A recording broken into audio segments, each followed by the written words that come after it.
Hey everyone, and welcome to the bar, where we make incredible cocktails inspired by history. Like this one. This drink is worthy of knighthood.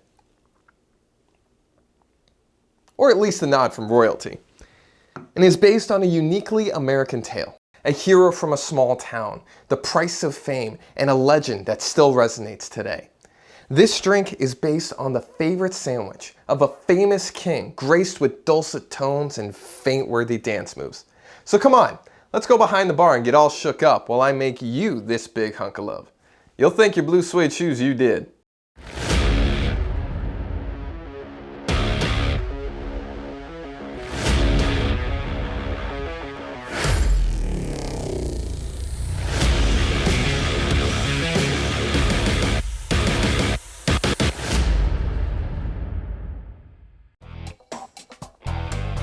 This drink is fit for a king.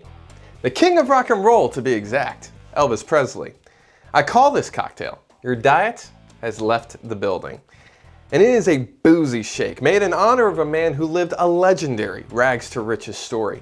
The superstar dream of fame, power, money, and drugs. You've all heard of successful people who came from nothing. Well, Elvis came from less than nothing. He was born in the small, dusty, rural town of Tupelo, Mississippi in 1935. How small was Tupelo? Well, so few people lived there that it didn't even appear in the state census around the time he was born. And I've been there myself to visit Elvis's childhood home, and let me tell you, it's humble, tiny. I've seen garden sheds that were bigger. For a future king, Elvis was born a pauper. His dirt poor childhood was marred not only by poverty, but by the death of his twin brother Jesse, who was stillborn and arrived first, then Elvis 35 minutes later. His family was so poor that they couldn't afford a coffin to bury Jesse in. Instead, they had to use a shoebox. Isn't that sad? Not the type of royal upbringing you'd expect for the future king of rock and roll. And that's why we need to brighten our spirits and start our cocktail, because we're making a shake here. But not just any shake, one in honor of Elvis's favorite snack, a fried banana, peanut butter, and bacon sandwich. You heard me. Things are about to get decadent. Now let's get this party started by introducing some spirit, well, brandy to the mix. I'm using Christian Brothers brandy because I like how it balances out more bold liquors like rums and whiskeys while not diluting any of the alcoholic flavor. For our cocktail, we're going to put in around 1 ounce. As a hint, in case you haven't already picked it up, there will be many more liquid subjects that will be attending this royal gathering. Elvis's journey to music stardom really took a positive turn around his 11th birthday when his mother bought him a guitar. The young man was gifted from the start. He hung out with local musicians to fine-tune his voice and learn to play the guitar by ear. And this musical sensation was just getting started. By the time he was a teenager, Elvis's family had moved to Memphis, Tennessee, and that's where his star quickly rose. Inspired by blues, country, and the gospel music sung at Reverend H.W. Brewster's Black Memphis Church, Elvis began recording at Sun Records. Before his 20th birthday, Elvis began to define his rockabilly sound, and soon after made a name for himself with hits like That's All Right Mama and Mystery Train. He did this all when he was 20 years old. 20! When I was 20, I was still in college, trying to find myself. Like all of you, I'm sure. But not Elvis. No, instead he found himself climbing the charts and becoming a heartthrob. Not that we should be bitter, of course. And it was his golden voice that helped him climb the charts that inspired our next alcohol, Gold Rum. Now, Gold Rum, unlike light or clear rum, is aged in wooden casks and gives it its beautifully sweet flavor and golden color. This, along with our brandy, makes a great base for the rest of our cocktail. For our drink, we're going to put in 2.5 ounces. There we go. 1, 2. Now usually with shakes, you have to add in a good amount more alcohol in order for you to really taste it, but This, I think, will work well. Now, within the next 2 years, Elvis was dominating the music industry. In 1956 alone, he released such hits as Heartbreak Hotel, Don't Be Cruel, and Love Me Tender, and followed it up the next year with All Shook Up. Realizing he was dominating the music industry, he decided to return home to Memphis and call it quits. No, not really. He decided to keep on winning. How? Well, Elvis wasn't just content being a musical sensation and a national hunk. While still 21, he started off his movie career, starring in an incredible 31 movies over the next 13 years, most notably King Creole, Viva Las Vegas, Jailhouse Rock, and Blue Hawaii. Blue Hawaii was one of 5 tropical-themed films he appeared in, which is why our next ingredient is going to be banana rum cream. The liquor is sweet, creamy, has a nice subtle banana flavor, and still some good punch from the rum. Now, usually when we're adding a lot of alcoholic ingredients into a creamy shake, it tends to thin everything out, but with the cream here, it'll kind of help thicken everything up, or at least maintain it as we add everything else in. For our drink, we're gonna put in 1.5 ounces. There we go.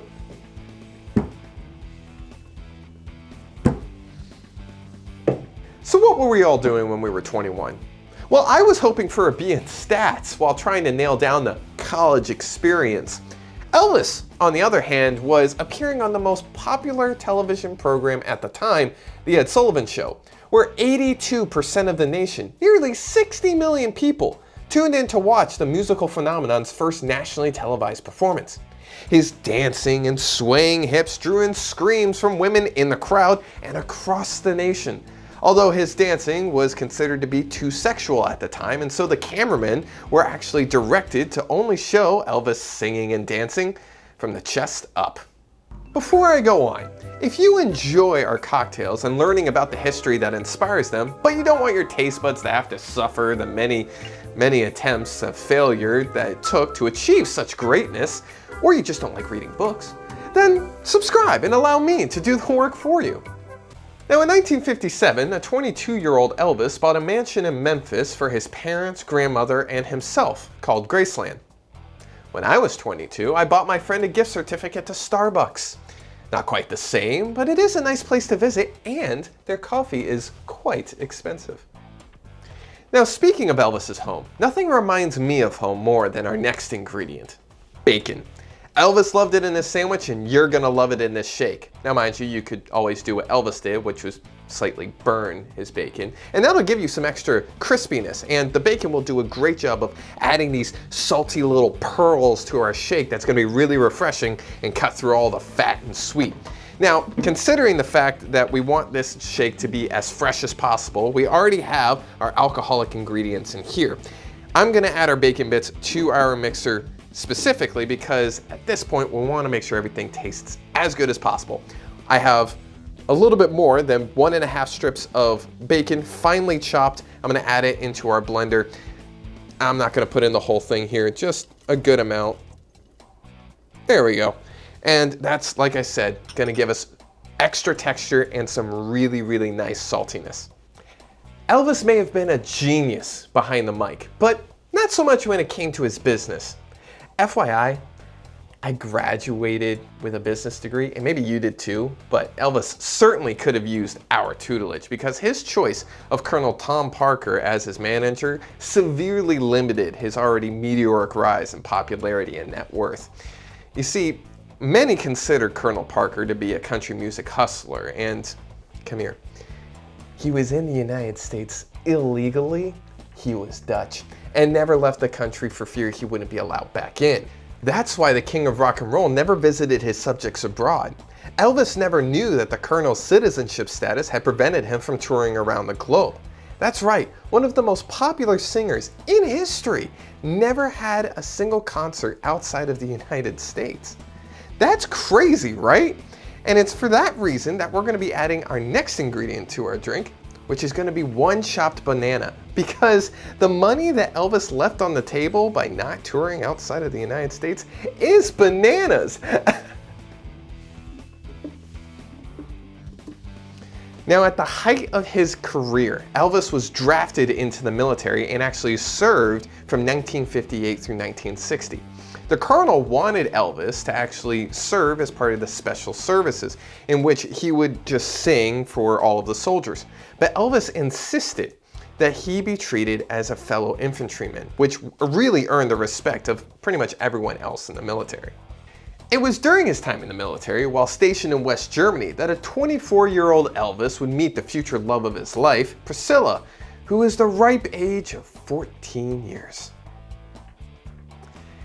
Perhaps a little too European for my taste, you know, Lolita action going on there, and maybe it was best if Elvis didn't tour outside of the United States. Luckily, Elvis would marry the love of his life 6 years later when he was 30 and she was 20. Thank God. Elvis's time in basic training brings us back to the most basic of ingredients to our cocktail: peanut butter. Now, I'm using Jif here, which is sweet, classic, creamy, and smooth. And you can use a crunchy version of the peanut butter if you want some textural variety, but for me, I think what's gonna work best in my specific shake here, I'm gonna stick with the creamy. Now, you wanna add about 1.5 tablespoons, which is about 1.5 of these bad boys. Any more is going to really start to overpower the drink, so be precise here. There we go. Now, you can always lick your finger or you can use a napkin. I really like peanut butter though, so. Delicious. No matter his fame, Elvis never forgot his roots. He used his influence to open doors and, through his music, brought black musical styles into the mainstream, often proclaiming how he only ever wanted to be as good as iconic black artist Arthur Crudup. And Little Richard once said, "I thank God for Elvis Presley. I thank the Lord for sending Elvis so that I could walk down the road." And Black Panther leader Eldridge Cleaver would share the same feelings when he said in Soul on Ice that Presley, quote, "dared to do in the light of day what America had been doing in the sneak thief anonymity of night, consorted on a human level with the blacks." It's no surprise then that Elvis was a staunch supporter of the 1963 Civil Rights Act.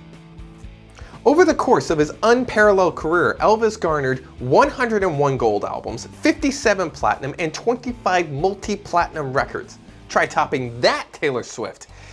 Although, you're off to a pretty good start. However, a combination of drug use and an unhealthy lifestyle, like eating fried peanut butter, banana, and bacon sandwiches, led Elvis to unfortunately have a lethal heart attack at the age of 42, and he would pass away in 1977. On a throne, like a king should. Although, this throne was made of porcelain and located in a bathroom. Yeah. But we need to honor this 1950s artist with a 1950s classic, the milkshake. And therefore, we have to add the final few parts of our ingredients to make our milkshake. A 1/4 cup of milk, a full pint of ice cream, and 4 ounces of ice. And now we add our alcohol.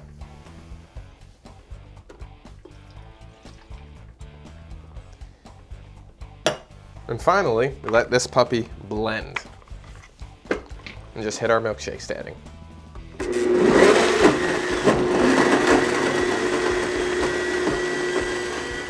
Psst, come here. So after Elvis's live shows and all of his encores had finished, fans would sit there continuing to chant and scream, hoping he would just perform one more song. It was always one more song. And eventually Elvis would leave the venue before his fans did, to the point that an announcer would have to say over the loudspeaker, "Elvis has left the building," which is the inspiration for the name of our drink, because much like your diet, it's going to be worth it, because it's also going to leave the building once you have this specific cocktail. But don't worry, your diet will be having more tour dates. All right, let's pour out our cocktail. Got our handy dandy glass. Let's finally finish up our drink.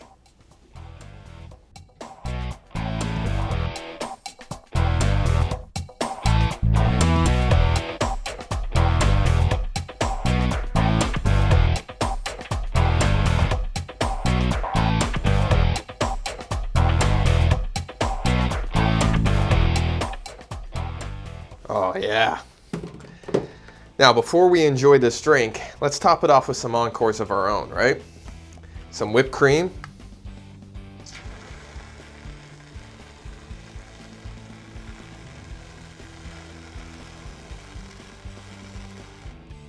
Oh, yeah. Some graham cracker. Crushed, of course. Because this is a fried peanut butter bacon banana sandwich. So we got to have our bread and make a mess as we're doing it. Some bacon bits, because that's always better.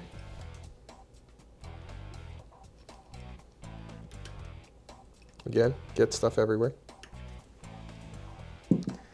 And lastly, a cherry on top.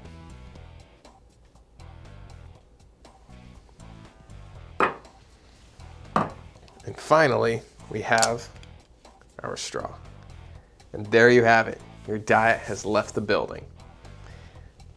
But before I enjoy this, I think I need to look the part. Much better. All right.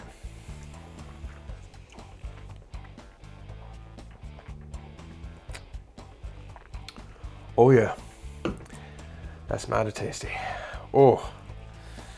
You know, I can't really do an Elvis impersonation, as you may have been able to tell, but holy Moses, that takes me back to the 50s in the best of ways. It's got the booziness. You can taste the rum. You can taste the brandy. You can taste the peanut butter. Every single little element comes through. The nice salty little pearls of bacon that come out. Absolutely delicious. The graham cracker on top, even some of that gets mixed in there. The banana, man, the banana rum cream really complements well. It's amplified even more so by the inclusion of that chopped banana in there. This drink may be one of my favorite milkshakes of all time. I may be a little bit biased, but trust me, if you try this at home, not only will you sacrifice your diet to Elvis, the king of rock and roll, but you'll be very thankful you did, because this is fantastic. Here at Top Shelf History, we make cocktails based on history, because real stories and real history is amazing. And when you read through all those stories, you'll realize history is always better with a drink. Cheers. Thank you. Thank you very much.